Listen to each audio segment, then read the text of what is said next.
Oi, gente.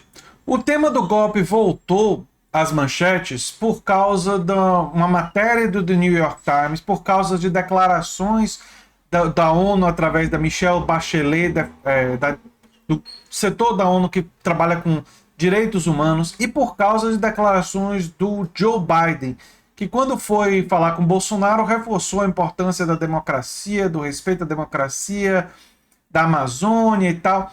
Todas essas declarações recentes, elas colocam em pauta a questão do golpe.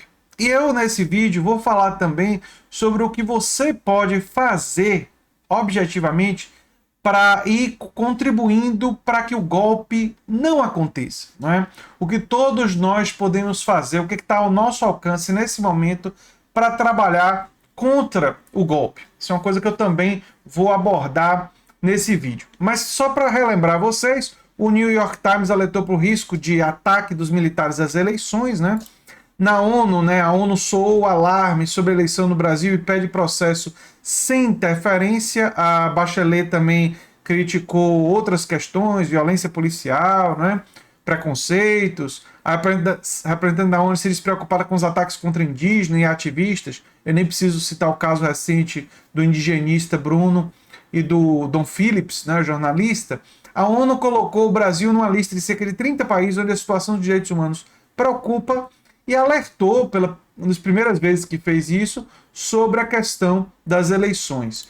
O Biden reforçou a defesa da democracia e da Amazônia.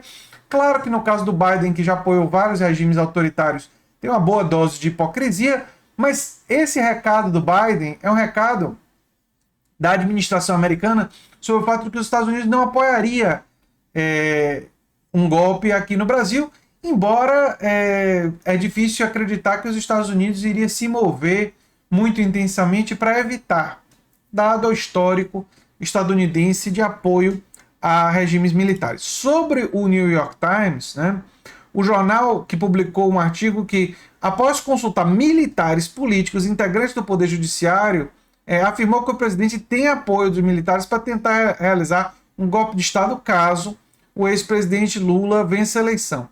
Apesar das poucas evidências de fraudes, o presidente há muito tempo levanta dúvidas sobre o processo eleitoral. Agora os militares estão expressando preocupações semelhantes, o que é um sinal de alerta para o pessoal do New York Times e um sinal de alerta de não aceitarem o resultado das eleições, não é?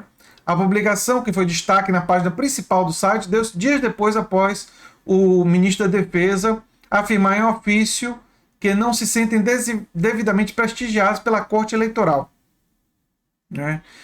O documento rebate a análise do tribunal, que apontou erros de cálculos e confusões. A defesa reforçou as suas propostas ao TSE no momento em que Bolsonaro amplia questionamentos ao processo eleitoral e faz insinuações golpistas. Né? Então você tem todo esse clima existente na mídia internacional. Não é?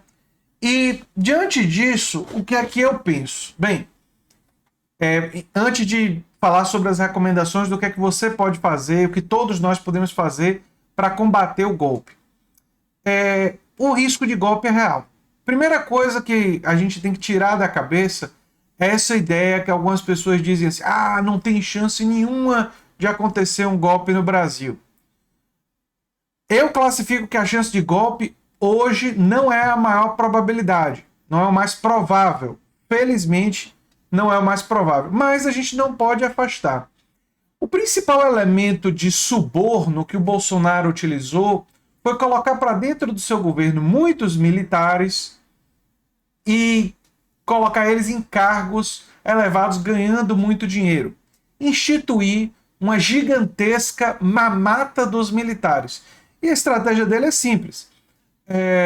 Com essa mamata gigante para os militares, ele tem a expectativa de comprar o apoio dos militares para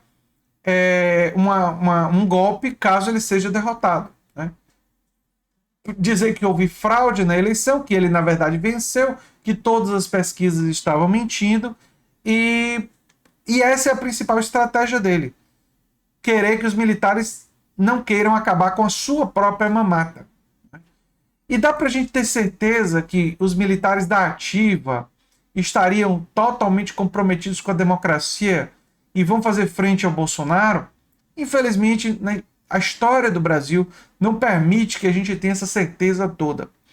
A história do Brasil é uma história de muito autoritarismo, de muitos golpes, então não permite isso. Quais são as notícias boas diante do alerta do New York Times, da ONU, do Biden? É que não existe apoio internacional. Essa é a notícia boa.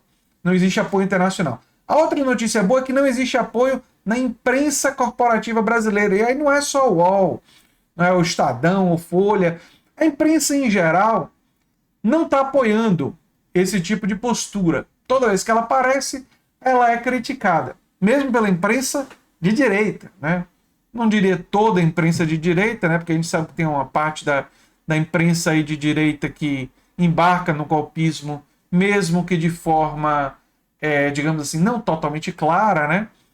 Mas a maior parte da imprensa tem se posicionado firmemente contra isso. Isso é outra notícia boa. A maior parte do povo brasileiro é contrário. E aí entra o que é que você pode fazer. Nós temos que atuar, e eu venho fazendo isso aqui no canal, para convencer as pessoas de que um golpe militar seria contra os interesses da população. Acabaria com liberdade de imprensa, acabaria com a nossa liberdade de expressão, e temos que lembrar as pessoas do que foi o regime da ditadura militar nesses quesitos. Você não teria liberdade de se expressar, você poderia ser preso ou perseguido pelas suas opiniões. Você não teria eleições livres, você não iria escolher os seus representantes. No caso da época da ditadura militar, todos os governadores eram escolhidos por um processo que não era nada democrático, para não falar da presidência da República. E mesmo as eleições que tinham se davam para o Congresso sobre muita repressão e sobre um clima muito grande de favorecimento ao partido que dava apoio institucional ao regime, à arena. Então, é muito importante vocês, todos nós, atuarmos lembrando isso para as pessoas, mostrando que regimes autoritários são ruins para a população, destroem direitos humanos, causam isolamento. No caso do contexto atual, produziria um gigantesco isolamento do Brasil e aprofundaria a crise econômica. Muitos países europeus iriam participar de uma espécie de bloqueio ao Brasil. Não iriam querer negociar com um país que destruiu sua democracia e que está oprimindo a sua população. Então, é fundamental vocês atuarem convencendo parentes, amigos, conhecidos, todos aqueles que possam ser convencidos de que é necessário se mobilizar contra isso, se posicionar contra isso. Para quando for necessário ir às ruas defendendo a democracia brasileira, a gente vai às ruas com milhões e milhões e milhões e milhões de pessoas. Porque aí isso causa o constrangimento nas Forças Armadas, o constrangimento na Polícia Militar. A Polícia Militar, as Forças Armadas, teriam que, nesse caso, ir contra o povo, a maior parte do povo. Eles teriam que estar defendendo uma posição que pertence a menos de 20% da população. Essa é a estratégia fundamental que nós temos que atuar nas nossas redes sociais, nos nossos espaços, para convencer as pessoas a fazer essa mobilização. E eu estou fazendo a minha parte nesse quesito. E se você gosta do que eu faço aqui e em dar esse alerta, em atuar nesse sentido, você pode também ajudar a fazer o canal A Nova Máquina do Tempo crescer, compartilhando, pedindo para amigos, conhecidos fazerem o mesmo, se inscreverem e ajudar nessa corrente de luta pela democracia. A democracia brasileira tem problemas. A democracia brasileira tem imperfeições, ela precisa ser aperfeiçoada. E eu defendo uma democracia muito mais profunda, muito mais substantiva do que aquela que nós temos. E, em vários espaços, inclusive nos espaços de trabalho, mas em outras dimensões também.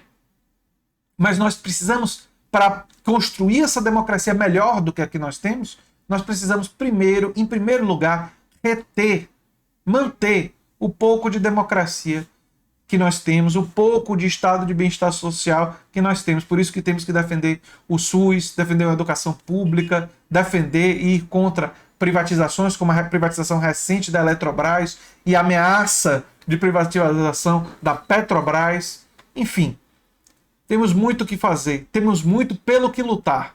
Não é? E essa é a minha mensagem para vocês. Né? O Antônio Gramsci dizia pessimismo da razão, otimismo da prática, ou da praxis, ação revolucionária, né? Em ação, pegar a teoria e colocar em prática através da ação. Eu acho que essa mensagem ressoa muito em mim nesse momento. A razão faz com que a gente olhe para isso e diga, olha, a gente não pode tratar do golpismo como se fosse uma coisa impossível ou irrelevante. Mas nós temos que ter o otimismo da prática, agir, atuar. E é isso que eu convoco vocês a fazer nesse vídeo. Eu sou o André Teixeira Jacobino, o canal é a Nova Máquina do Tempo. Se você gosta do que a gente faz, se inscreve, dá um like, compartilha. Quem sabe vira membro ou apoiador do canal. Um abração e até o próximo vídeo, gente. Tchau, tchau.